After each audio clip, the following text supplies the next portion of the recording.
On a souvent l'habitude d'entendre l'expression pas d'amalgame pour parler de la communauté musulmane, mais le pas d'amalgame, il vaut aussi pour les catholiques. Les catholiques sont souvent, en ce moment, à la télévision, stigmatisés comme étant des intégristes ou des réactionnaires, et des voix s'élèvent dans la communauté pour dire non, nous ne sommes pas cela uniquement, nous sommes autre chose. Et aujourd'hui, nous sommes à l'église Saint-Eustache, en plein cœur des Halles à Paris, une très très belle église de très bonne facture, magnifique, c'est vraiment hauteur sous plafond. Et je suis avec Anne Soupa, qui est bibliste, qui a fondé le Comité de la Jupe. Bonjour Anne. Bonjour Mouloud. Comment allez-vous? Je vais très bien, mais est-ce que vous me permettez de venir avec ma colère? Mais évidemment. Évidemment. J'ai envie de vous dire que les catholiques sont un peu en colère d'être pris en otage. On parle mal des catholiques. Leur parole est rendue uniforme alors qu'en fait, ils sont très divers et entre eux, il y a beaucoup d'opinions différentes. Et je regrette que les catholiques soient confisqués par les identitaires. Vous voyez, ceux qui brandissent la baguette, le saucisson et mon église pour dire voilà, nous sommes français et personne d'autre que nous ne doit venir sur ce pays. 61% des Français sont catholiques.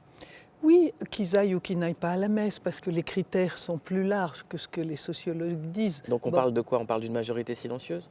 Alors, il y a effectivement beaucoup de catholiques sont dans une manière de vivre discrète, silencieuse, ne descendent pas dans les manifestations, ils font leur boulot de catholique, c'est-à-dire qu'ils savent qu'ils sont aimés et ils rendent et ils aiment les autres. Voilà. Et aimer, ça ne veut pas dire, c'est pas le câlin sur l'oreiller, forcément. Aimer, c'est respecter l'autre. Voilà. Quel mal ils font aux catholiques, ces gens-là?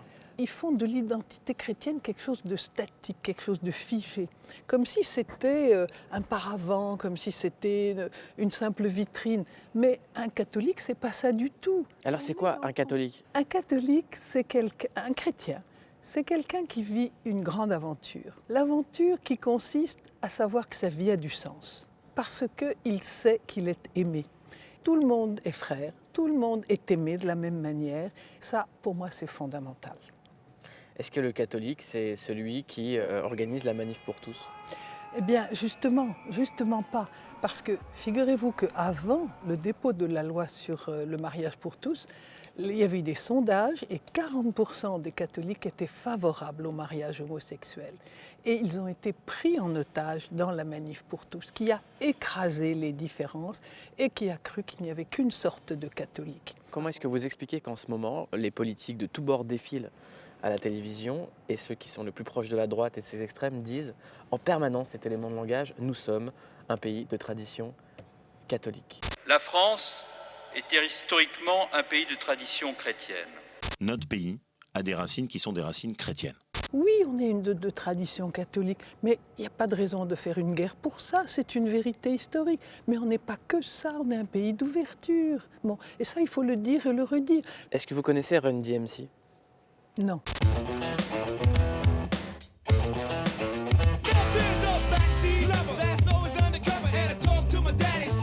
C'est un des plus grands groupes de rap de tous les temps. Je ne connais pas. Ils ont été découverts sur le label Def Jam. C'est vraiment les pionniers du rap avec les Beastie Boys. Et ils ont été stars du rap pendant les années 80 jusqu'au milieu des années 90. Et le leader de Run DMC est devenu prêtre. This speech is my recital. I think it's very vital to rock around. That's right. On time. This is Rev Run from Run DMC. Et il raconte dans une émission de télé-réalité aux États-Unis sa vie de prêtre, d'ex-rappeur. Et c'est assez incroyable. Vous parliez tout à l'heure de la notion guerrière qu'il peut y avoir dans les livres. Est-ce qu'il y a un livre saint dans les religions monothéistes qui est plus guerrier que l'autre? La violence des livres anciens, que ce soit la Bible ou que ce soit le Coran, cette violence, c'est une violence des temps anciens. C'était des époques où on était violent. Parce que vous êtes bibliste, donc oui. Vous connaissez très très bien tous les textes. Oui, et je sais qu'il faut interpréter cette violence. C'est la violence de l'époque. Bon.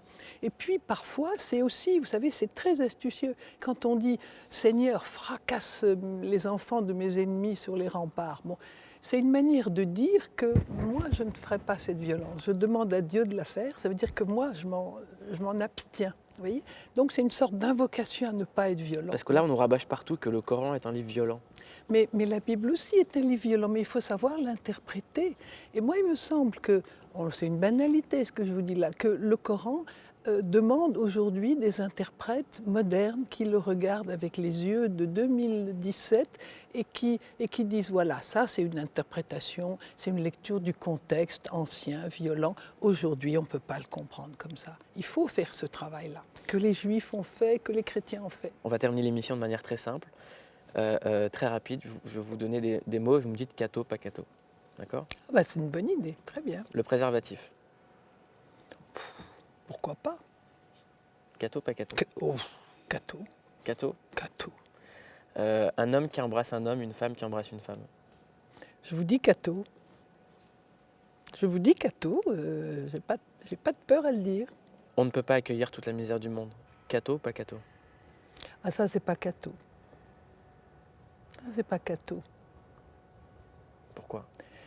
C'est pas catho parce qu'il y a dans le christianisme une injonction mais puissante à accueillir l'autre, à accueillir l'étranger. Bon, j'étais étranger en Égypte et vous m'avez accueilli, dit la Bible. Bon, mais après, c'est aux politiques de savoir, de discerner s'il doit faire des politiques de quotas, s'il doit mettre des restrictions aux frontières. La gestion de la crise des migrants par la France, catho, pas catho. Ah, c'est pas catho. Pourquoi ? Parce que on a été beaucoup trop frileux, je crois. François Fillon, catho, pas catho. Pas catho. Ça va lui faire plaisir. Pas catho parce qu'il ne laisse pas parler sa femme, d'abord. Elle ne parle pas. Et quand elle parle, c'est à des radios anglaises et c'est malheureusement pour discréditer la parole de son mari. Non. Le fait qu'il se soit excusé, c'est pas catho ? Ah si, le pardon. Il a le droit de demander pardon. Il a le droit de demander pardon. Oui. Catho, le pardon. Catho, le pardon, oui. Mais oui, il a le droit de faire des excuses. Oui. Et le fait qu'ils disent que c'est la faute des journalistes, catho, pas catho. Non, c'est pas catho. Un catho doit toujours regarder sa responsabilité propre avant de la renvoyer sur les autres. Hein. Cette interview, elle était catho ou elle n'était pas catho ? Elle est catho parce qu'on a parlé ensemble. Être content de se dire à demain dans le gros journal, c'est catho, c'est pas catho. Bien sûr, c'est catho parce que c'est la joie de l'avenir. Le catholicisme, c'est une projection vers demain, vers ce qui va arriver, vers le neuf, toujours.